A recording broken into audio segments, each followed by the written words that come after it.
the industry really thinking long term when it comes to academia? Does the interaction periphery is lot about short term headcount focus, or is it lot about long term collaboration focus?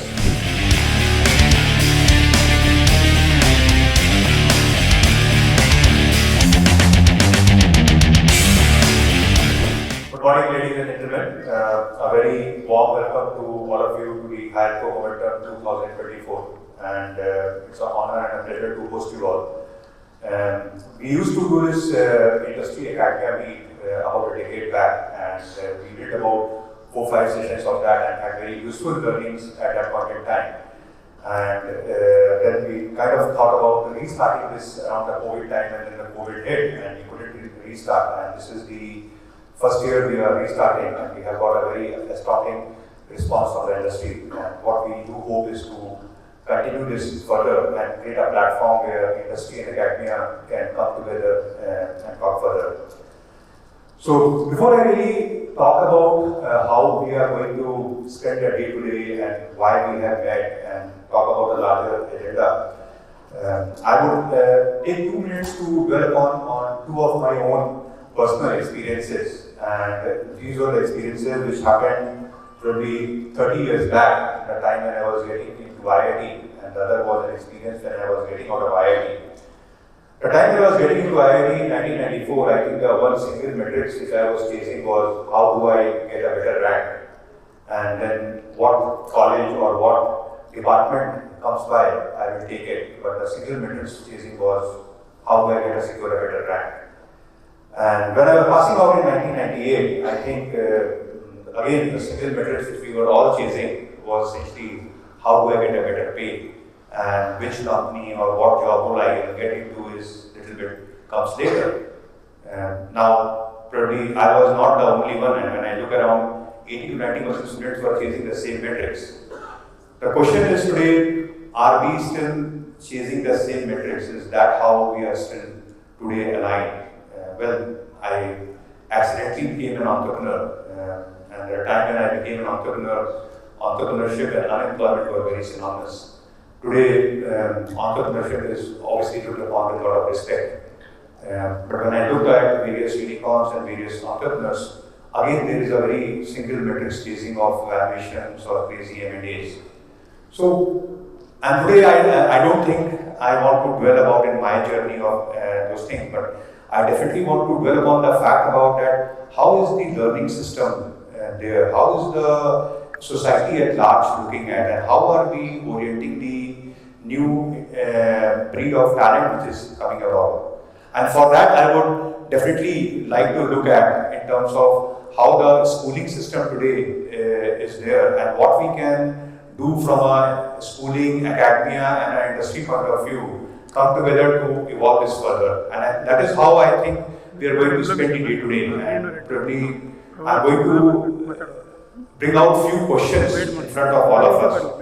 And we have a fantastic lineup of various speakers and panels which are there. And the idea would be essentially we discuss, agree, debate, disagree, and come up with some formulation of saying that what is the way forward in this whole mechanics of developed India coming forward. If I have to think about from a learning point of view, broadly learning happens at 3 levels. One is at the school level, the other happens at the academia level, which is we call as the college level, and the third which happens at the industry level. And if I take the first level, which is the school level, let's take an example of a group of children who are typically the age of 10, 11 years, and I'm assuming we all have kids who are in that age or have grown or will get to that stage. And if you ask them, what is that you want to become in your career moving forward? The interesting answers is you will see a lot of heterogeneity. You will see very diverse answers. People will say, I want to become a scientist, I want to become an engineer, a doctor, a musician. A lot of heterogeneity is there. But same group of students, when you actually talk to them, when they are at the age of 16 and 17, you will see a lot of homogeneity. And a lot of homogeneity is driven by the livelihood. So what has happened in that 6-7 years? Has the society at large or the schooling system at large tempered their imagination or ignited their imagination? I think it's a very important thing because this is the same crop that goes to the phase 2 of learning when they get into college. And schooling is a much more, their parents make a choice, but college is a place where that same student is making some choices. And at the college level, well, the interesting thing about the college, it's a very formal education system where the giver of education is very well defined, the receiver is very well defined. It's a very concentrated 2 to 3 years going up to 4 to 6 years of experience overall. And it's a very, very high impact period. So to show that for your lifelong on your resume, that college and the branch and the marks that you secure is always established there and is always looked upon in any interview. So it's a very important phase, it's a very important transient phase where somebody is moving in from a school to the industry and the college is where it defines about it. Now let's look at how the college education in India is. We all know in the last 2 decades we have made rapid progress in India. But let's look at some data. We have approximately more than 500,000 plus students going out of the country every year at the graduate and the postgraduate level. We as a country are spending roughly about $35 to $40 billion every year on foreign education. What does it highlight? Does it highlight the fact about that we do not have great quality education in India? Or we have education but we do not have a great quality job in India? Or is it both? I think this is an area which we should talk about. Second, we have got 23 IITs in the country. All 23 IITs put together, the enrollment is roughly about 17,000. But when you look at one of the large US units, and my daughter is right now going to a US college, one of the top ranks, and there roughly about 20,000 students are being enrolled every year. So education, quality education at scale. We have quality education, but can we deliver that quality education at scale? I think there's a lot to think about. Plus the multidisciplinary aspect. When you look at all the places where you will find, can we create a multidisciplinary learning? Or is it a very single dimensional learning? So clearly I would say from a schooling system or from an academia system point of view, there is a lot which we need to look at. And in fact, Professor Ram Gopal, who is the Group Vice Chancellor of Betslani and also the ex-director of my alma mater, IIT Delhi, he actually made a statement about 3 days back and I was reading his interview. Very interesting thing he said, our education sector, our academia needs our 1991 style economic reforms. We really need that level of reforms. And when I read that, I said, this is exactly what we need. We have, I think, a good academia, but probably it has to be augmented with a lot of new things.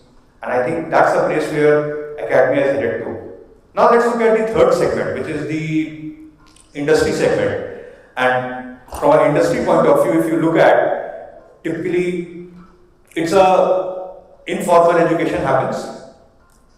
Anyone who comes in is there for lifelong, 30-35 years. The role of a giver and receiver is interchangeable. Sometimes I am a teacher, sometimes I am a receiver. But it is very important. It's a very, very important phase where the learning happens. And probably we cannot say that the learning is not happening in industry. And if you look at the last 30 years of how our IT services evolved out, how GCCs evolved out, we had the whole focus on volume job creation. Infosys, Wipro, HCL, a lot of these companies came up, they set up their L&D departments, trained the people, then came the wave of all GCCs and various MNCs coming in the country, and they essentially brought multidisciplinary things, they brought a global culture, innovation, and then came in the wave of startups, where so many startups came in and the whole entrepreneurial mindset came in, and then we started becoming a nation of entrepreneurs. There's been a very good, vibrant ecosystem, right from IT services leading to GCCs, GCCs leading to startups, startups leading to entrepreneurs. Fabulous growth. And even if you look at in terms of how the future ahead is, I think there is an astounding growth we are looking for. If you really think about from a 2030 point of view, we are talking about our current 12-13 million jobs which are there will go up to about 20 million jobs in this sector by itself. Our manufacturing share of 3.5% despite China being about 37%, we have the potential to grow to about 8 to 10%. A great future ahead. But what is wrong? I think we need to think about, is the industry really thinking long term when it comes to academia? Does the interaction periphery is lot about short term headcount focus, or is it lot about long term collaboration focus? I think that is what, and when you really look at, and since we work with the campuses and the industry very closely, when we look at how the interaction happens between the industry and academia, there are top 3 questions which comes out. One question is, how much salary will you pay? Second question is, how many people will you take? And industry then asks, what jobs, what day slot I will get.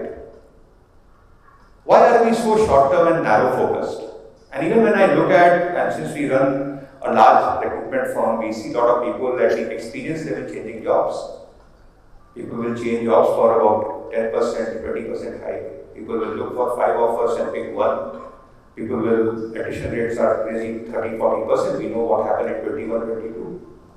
So do we somewhere talk about that? Is the focus of interaction or not very short-term focus?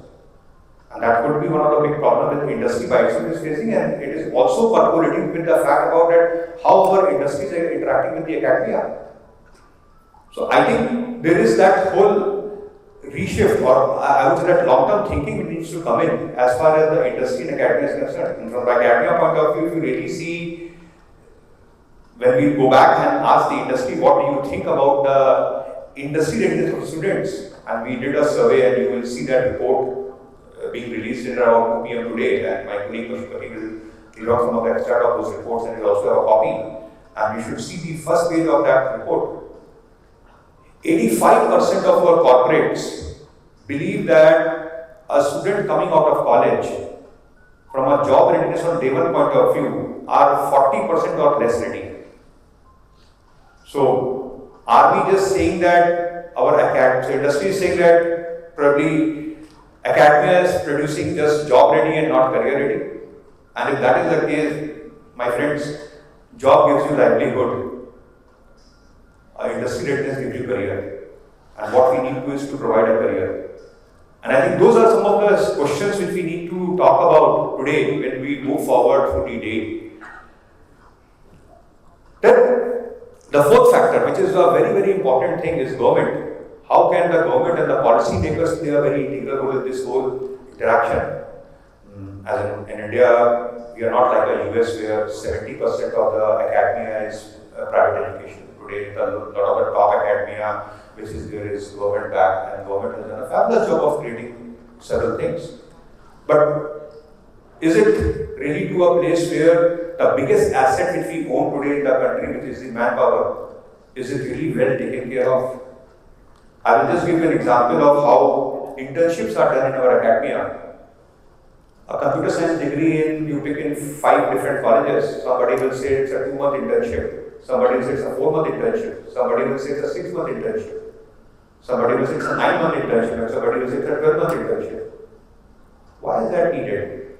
Why can't be homogeneity? Why can't there be a regulation? Why can't the focus be to ensure that there is a predictable process which is being there? I think there is a lot of role which the government can play. You talk about the quality of educators. I think you really go from tier 1, and every society and every country has tier 1, tier 2, tier 3, tier 4. But when I look back and talk to students, they believe that tier 1 is up there, but tier 2 there is a lot of drop. The fact that why there is a mad rush in quota for somebody to get into IIT is because the fact that if I move from tier 1 to tier 2, there is a steep drop. Why can't the quality of educators be really consistent across the country? Why can't we just ensure that instead of opening up new IITs, we pick up some of the existing ones and upgrade the quality of educators and take up there? Not that these are the solutions which are the right solution, but this is how I think our framework of discussion has to happen. We have a fantastic NEP policy which is on the anvil, but probably what I hear is, and we have today Shankar who is coming in from a policy point of view, and Pankaj is hosting him for a fireside chat, and we do want to talk about where is NEP headed, what impact it can make. But what I hear is probably the implementation is in not so clear cut, it is still under the implementation phase. So there's a lot of intent, but how can the industry, academia, the government come together and I can solve for some of these things in longer run. I think that's a very important element. And clearly, I think if we have to talk about India's journey towards the Viksit Bharat, I think we have a phenomenal opportunity in front of us. The opportunity is absolutely fantastic. And I think we all know how the last 1 decade has been, and I just mentioned. We have probably one of the best demographic advantage in the world. We are adding almost 35 to 40% of the new worker population is coming out of India. We are the 5th largest economy, closing to about 4 trillion. We are growing at a rate of about roughly 8%, and we should not take it for given. There's a lot of effort which we are taking to get to this 8%.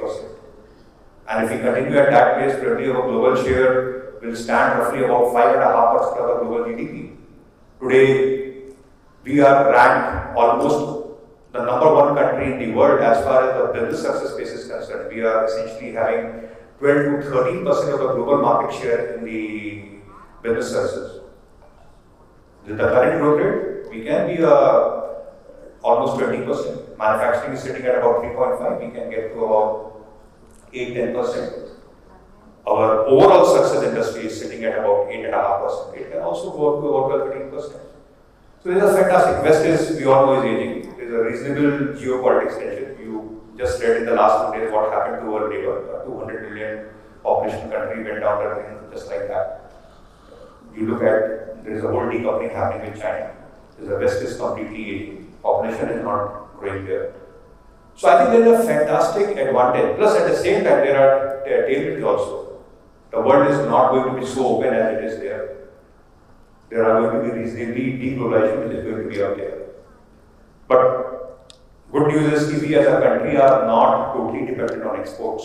Almost about 85% of our industry survives on local consumption. Local consumption is actually very good.